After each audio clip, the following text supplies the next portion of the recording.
adigu wuxuu dhahay Soomaaliya ay af Soomaali bisan ku hadlaa meela ha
Ara inti na ora.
الذين يبتغون الكتاب مما ملكت أيمانكم فكاتبوهم إن علمتم فيهم خيرا وآتوهم من مال الله الذي آتاكم ولا تكرهوا فتياتكم على البغاء إن أردنا تحصنا لتبتغوا عرض الحياة الدنيا ومن يكرهن فإن الله من بعد إكراههن غفور رحيم. صدق الله.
يهدي الله لنوره من يشاء ويضرب الله الأمثال للناس والله بكل شيء عليم في بيوت أذن الله أن ترفع ويذكر فيها اسمه يسبح له فيها بالغدو والآصال. صدق الله العظيم.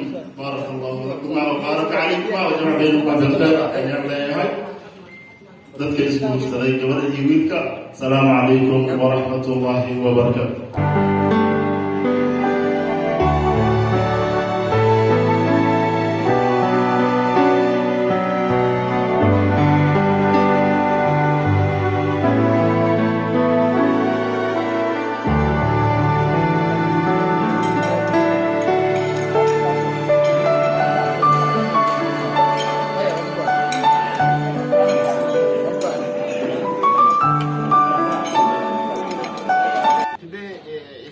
The happiest day in our life as a friend and a former teammate is doing his wedding today.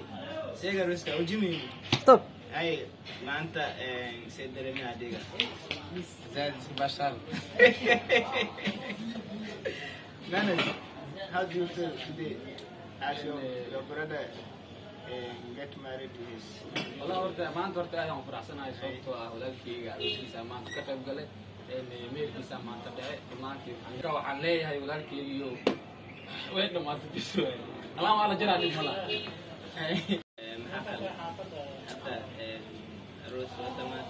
we pray for Allah to bless your marriage, give you blessed children.